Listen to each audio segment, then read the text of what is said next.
দর্শক, পিলখানা হত্যা মামলার চাকরিচ্যুত যে বিডিআর সদস্যরা রয়েছেন তারা কিন্তু এখন পিলখানার সামনে অবস্থান নিয়েছেন। তারা অবস্থান নিয়ে তাদের চাকুরিতে পূর্ণ বহালের দাবিতে, ক্ষতিপূরণ সহ পূর্ণ বহালের দাবিতে কিন্তু তারা এখানে অবস্থান নিয়েছেন। আমরা সেটি আপনাদের দেখানোর চেষ্টা করছি।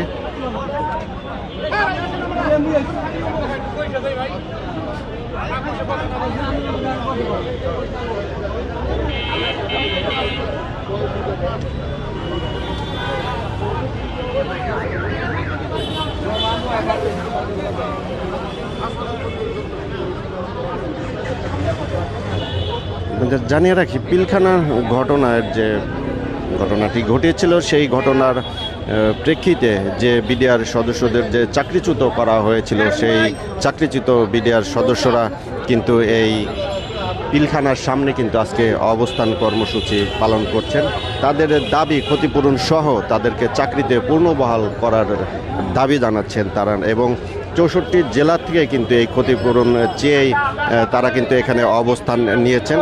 64 জেলার থেকেই এখানে এসেছেন এবং তারা কিন্তু এখানে অবস্থান নিয়েছেন এবং তাদের যে দাবি অবস্থান কর্মসূচি, সেই অবস্থান কর্মসূচি কিন্তু তারা পালন করছেন।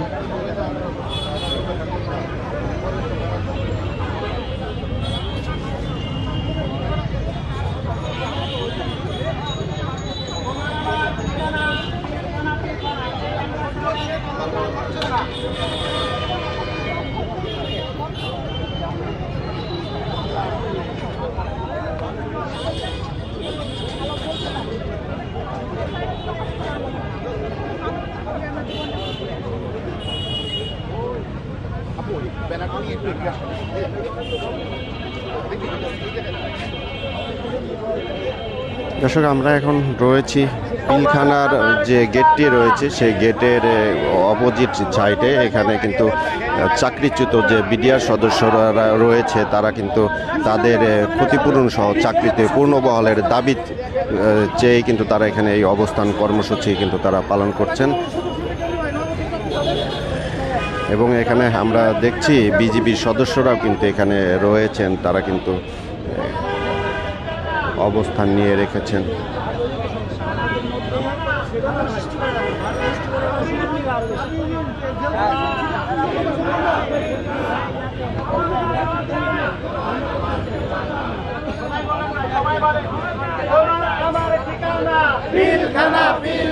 তাদের যে অবস্থান কর্মসূচি, তারা কিন্তু সেই অবস্থান কর্মসূচি পালন করছে এবং তাদের যে দাবিগুলো রয়েছে 2019 সালের 25 এবং 26শে ফেব্রুয়ারি পিলখানার পরিকল্পিত হত্যাকাণ্ডের ভিন্ন খাতে প্রভাবিত করার নীল নকশা বাস্তবায়নের বিশেষ আদালতের নামে 18টি কোর্ট গঠন করে 54টি স্থাপনার পতিত বিডিআর বিদ্রোহের নামে যে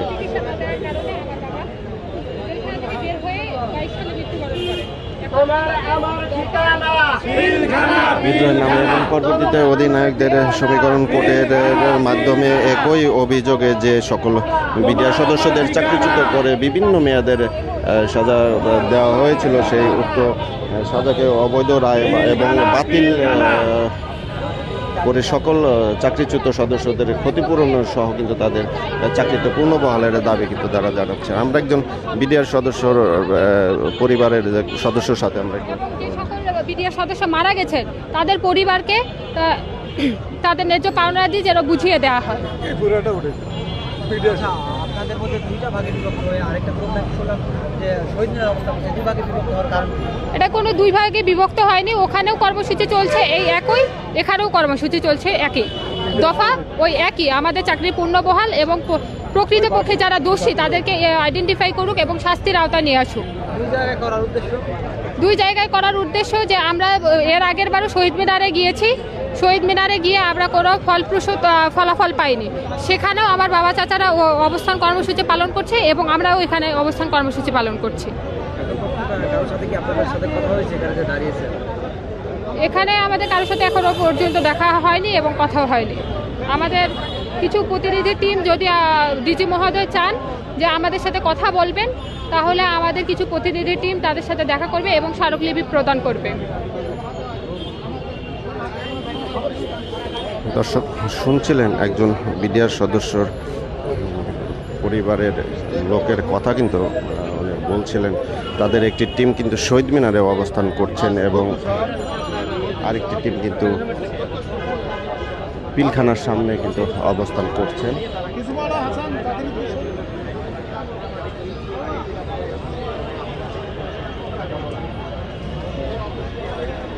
আজকে আপনাদের যে অবস্থান কর্মসূচি সেটা কি দাবি তো আগে তো আপনারা আমাদের আজকে হলো একটা দাবি, সে দাবিটা হলো আমাদের চাকরিতে পুনর্বহাল করা, আমাদের যেসব প্রাপ্য যেসব সরকারি সুযোগ সুবিধা সহ আমাদের চাকরিটাকে পুনর্বহাল করা, আমাদের এইটা হলো 1 নম্বর দাবি।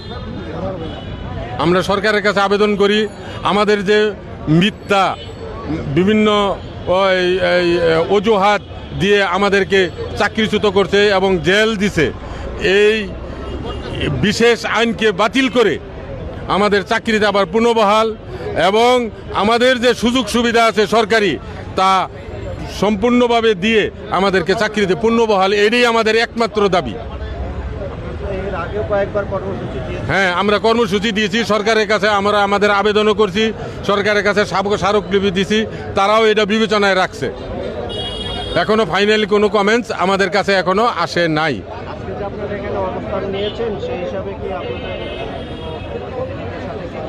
আমাদের এখান থেকে 7 জন প্রতিনিধি বিডিআর যে মহাপরিচালক তাদের কাছে যাচ্ছে, আমাদেরকে ডাকছে, এখন তারা তাদের এই মহাপরিচালকের কাছে তারা যাচ্ছে, আমাদের 7 জন প্রতিনিধি তাদের আলোচনা করার জন্য। দর্শক শুনছিলেন যে এই বিডিআর সদস্যদের মধ্যে থেকে কিন্তু 7 জন প্রতিনিধি কিন্তু এই বিজিবির মহাপরিচালকের কাছে যাবেন এবং সে বিষয়ে কিন্তু তারা আলাপ করবেন।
আজকে যে অবস্থান নিয়েছেন আপনারা, আপনাদের সাথে কি আজকে কোনো কথা হবে?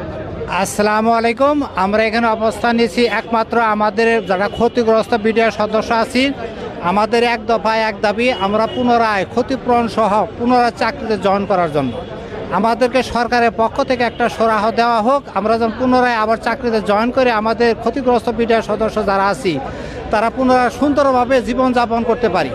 আমাদের একমাত্র 1 দফা 1 দাবি, পুনরায় চাকরিতে বহাল ক্ষতিপূরণ সহ দেওয়া হোক। আমাদের প্রতিদিন দল 5 সদস্য বিশিষ্ট বিডিআর সদস্য আমাদের ভিতরে গিয়েছেন, পিলখানার ভিতরে।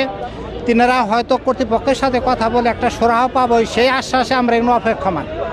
আশা করি আমাদের জন্য ভালো একটা ফলাফল বয়ে আনবেন তিনি।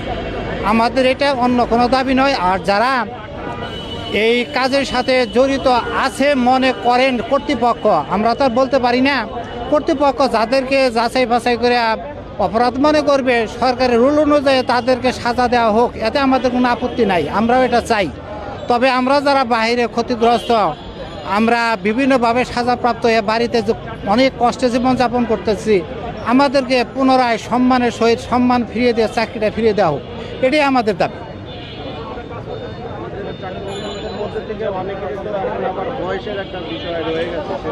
যাদের বয়সের চাকরি থেকে অনেক ঊর্ধ্বে চলে গেছে তাদের সরকারি যে ফ্যাসিলিটি বয়স অনুপাতে পাওয়ার কথা সেভাবে তাদেরকে দেওয়া হোক। আর যাদের চাকরি বয়স এখনও আছে তারা চাকরিতে পুনরায় আমাদেরকে ফিরিয়ে দেওয়া হোক। আমরা চাকরি করতে ইচ্ছুক, আমরা জয়েন করতে ইচ্ছুক। আর চাকরিতে যাদের বয়স ওভার হয়ে গেছে তাদেরকে পুনরায় পূর্ব ক্ষতিগ্রস্ত সহ যত ফ্যাসিলিটি পাওয়ার অধিকার সেই সমস্ত ফ্যাসিলিটি দিয়ে পেনশন দেওয়া হোক। এখন শহীদ মিনারে যারা অবস্থান করছে আমি এখন ওইখানকার সংবাদ অবগত না, তাই আমি ভালো মন্দ কিছু বলতে পারবো না। আমি এখানে আসছি, আমি এটা সংবাদটাই বললাম, আমি ওই সংবাদটা অবগত না বর্তমানে।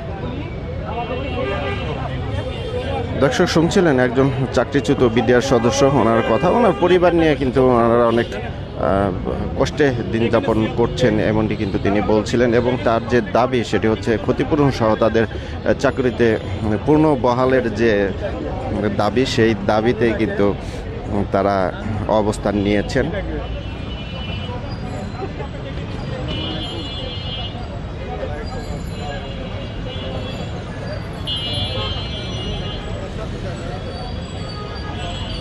আজকে তো যেখানে অবস্থান করতেছেন আপনাদের কি দাবি এবং কর্তৃপক্ষের কারোর সাথে আমাদের একটাই দাবি, আমাদের সব কিছু যে আপনার ডিজি বিডিআরের কোর্টে, সামারি কোর্টে, তারপরে সিওর কোর্টে যে আমাদের চাকরিচ্যুত করছে এটা বাতিল করে আমাদের পুনরায় চাকরিতে বহাল, এবং যাদের বয়স আছে তাদেরকে চাকরিতে পূর্ণবহাল, আর যাদের চাকরি নাই তাদেরকে সব সরকারি সুযোগ সুবিধা দিয়ে আমাদের পেনশনের দাবি, এক দফা এক দাবি আমাদের। ওগুলিতে আমরা কোনো ফল পাই নাই, যেহেতু আমরা দেখলাম যে আমাদের পিলখানা বা বিডিআরের ইয়ের থেকে আমাদের চাকরি চলে গেছে, চ্যুত হয়েছি। সামারি কোর্ট বললাম, এই তো সিওর কোর্টে বা ডিজির কোর্টে আমাদের নামে কোনো মামলা ছিল না, আমরা অব্যাহতি পাইছিলাম মামলার থেকে। পরে তারা বিশেষ আদালত বানাইয়া আমাদেরকে 6 বছর জেল দিছিল। আমাকে প্রতিনিধি গেছে, 5-6 জন হয়তো গেছে।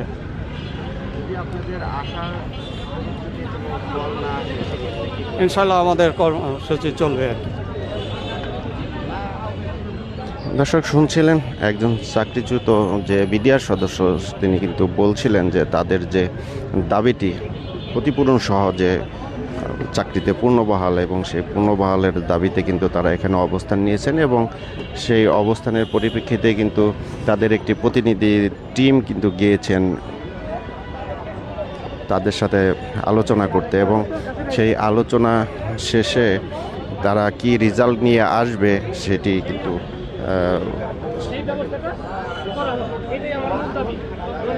সেই আলোচনার শেষে তারা কি রেজাল্ট নিয়ে আসবে তার উপরে কিন্তু এদের অবস্থান কর্মসূচির কিন্তু পরবর্তী যে কর্মসূচি, সেই কর্মসূচি কিন্তু তারা ঘোষণা করবেন।